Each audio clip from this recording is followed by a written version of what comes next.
If sometimes you see that I'm mad, don't you know no one alive can always be an angel? When everything goes wrong, you see some bad. But I'm just a soul whose intentions are good. Oh Lord, please don't let me be misunderstood.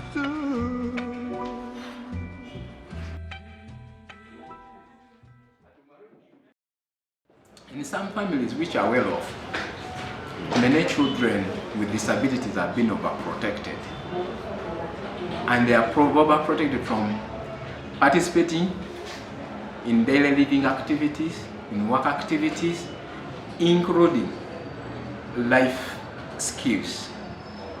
They overprotect them, and they find that they cannot access information regarding sexuality. They have not get opportunities to interact with the world, so you find them confined in their houses. And one time I had the opportunity when I went to Kasanga. There was a family. It's a well-off family. They had organized a room with everything, a TV, what a very, very comfortable room, particularly for that child to be there and to be safe. They don't want to be exposed to the world. And they know that when that person moves out, will get out, maybe engage with a boy or a person that will get pregnant. They even went ahead to put that girl on family planning because the parent was not very sure whether, because she was very beautiful, whether she went like she can engage in sex. And if she engages in sex, we ensure that she doesn't get pregnant. But when I asked the girl, do you know why you take these types of medicine? She did, I don't know. It's only the health workers who knows that when they come and they prescribe those medicine, and she takes and they don't know. Others are injected. So many girls with disabilities, especially in those well-off families, were put on family planning when they are not aware of them. Unwillingly, they were just forced. It is just they were forced, and they don't. And some of them actually they don't know why they are on those. They are accessing those services. Yes, they are not. They are. It would have. It is not. If they had accepted, because it is their right. But because there is a way of violating their right and they have not accepted it, they didn't. They were put on. That is the bad side of it. But if they had accepted it, they had got information and they told them the benefits and the challenges that they would face when they are on family planning. Then they take the decision by themselves, then it would have been good. But the worst part of it is the parents that take the decision for those children or those youth who have reached that level.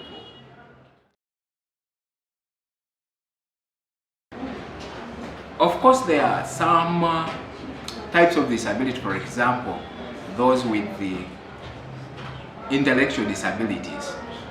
You find that their decision is a little bit difficult, and many times the decisions are taken by their caretakers.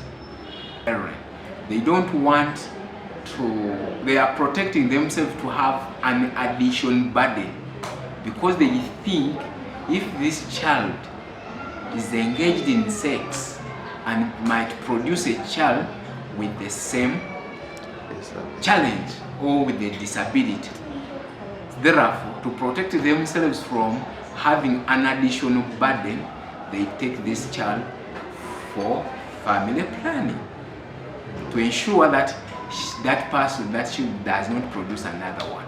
But if they were doing for the good of the child, maybe for child's pay, for maybe to wait until maybe reaches that time when they are ready to have children, then it would have been good, because they have a right to have children, they have a right to have sex and all of that.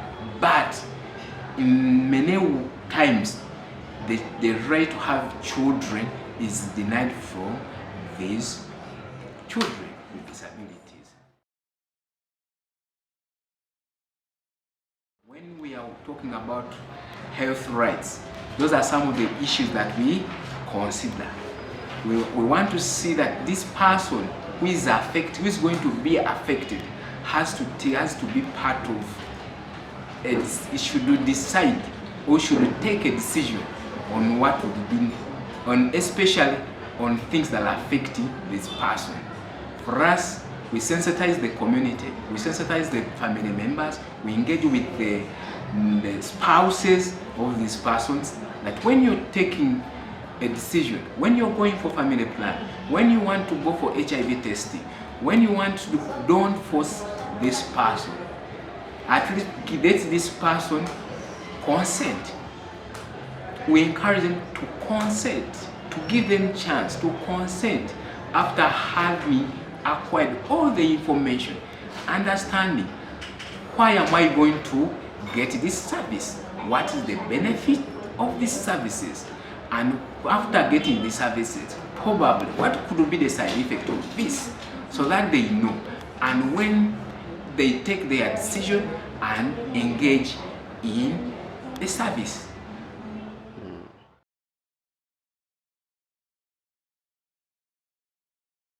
Cases have not been reported to police or to the authorities.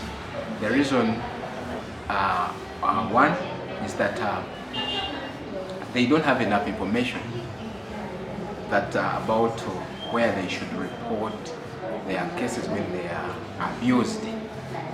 They also fear to go out and say that has happened to me, and many times they are the perpetrators, many times they are close family members or prominent people in the community, and also even their acquaintances to be supporting them.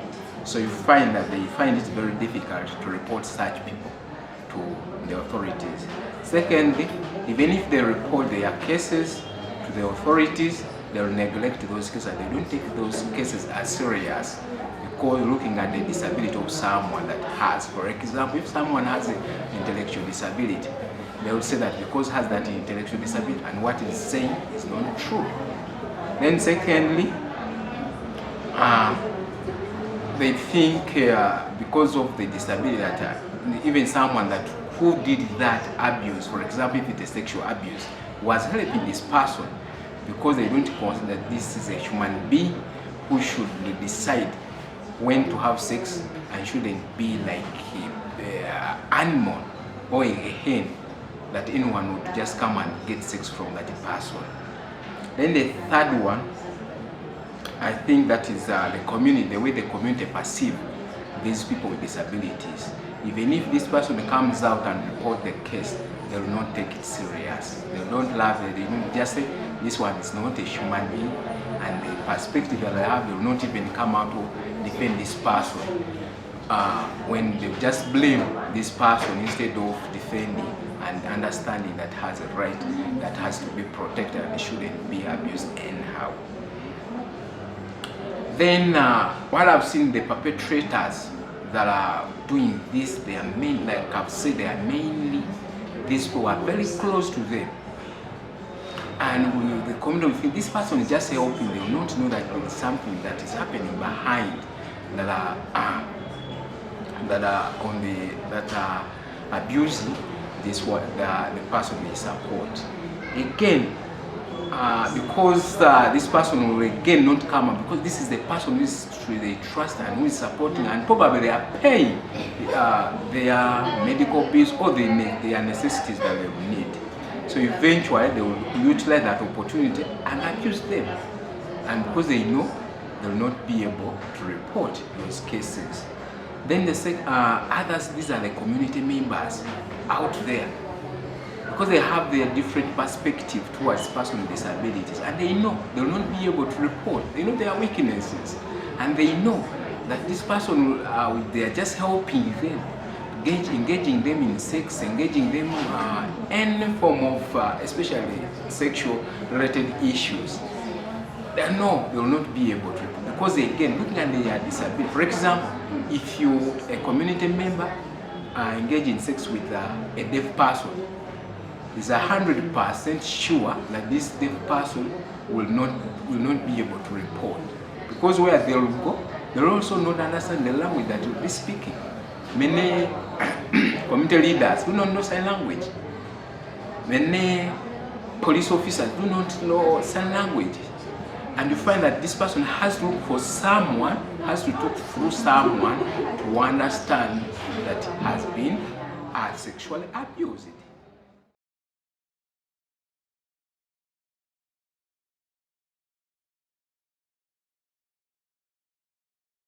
Evidence also become very difficult from this person because of the communication gap which is there. And again, even when you go to the community itself, they will not be able to provide that evidence that this person has really been abused, because they know is useless to the community, has no importance to the community. Whether it's raped or not, they just take it like that.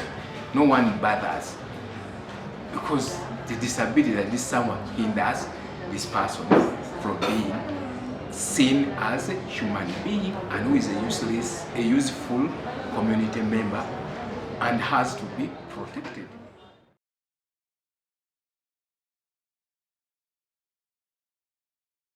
Even the family members, even if they know this person has been abused, they will eventually tell lies. Why? Because they know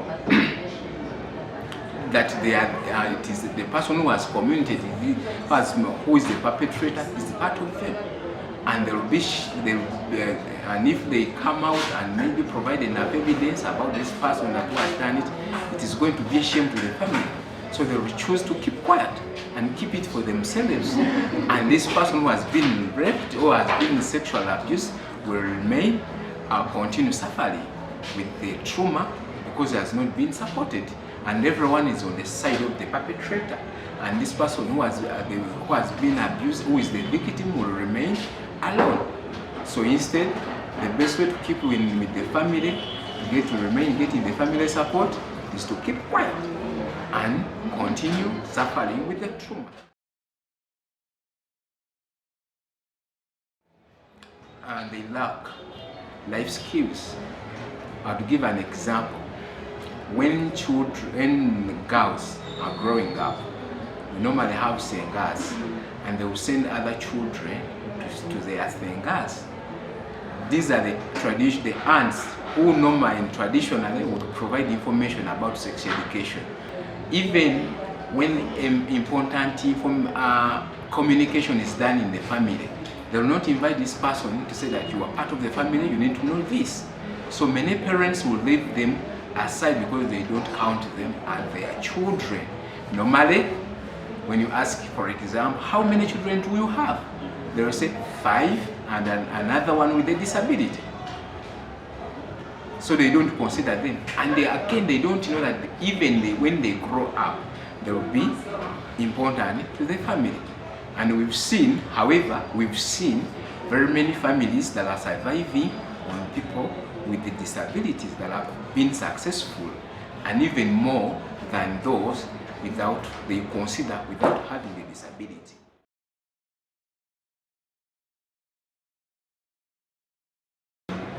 Even we don't have some counseling services around.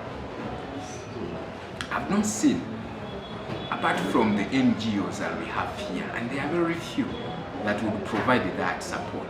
Many services that are here, they are not really addressing the issues that people are facing.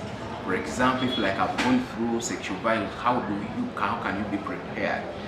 I know here in Masaka we have Okoa is providing shelter for children that have been abused.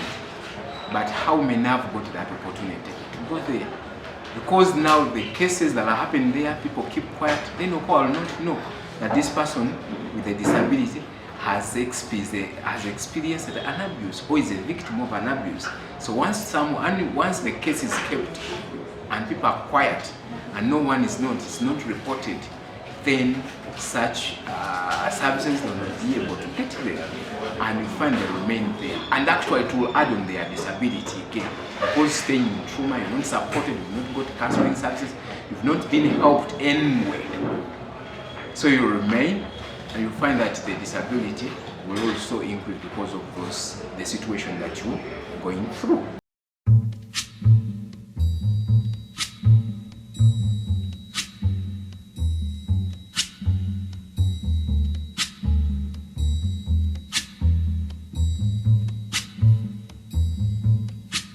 When the night has come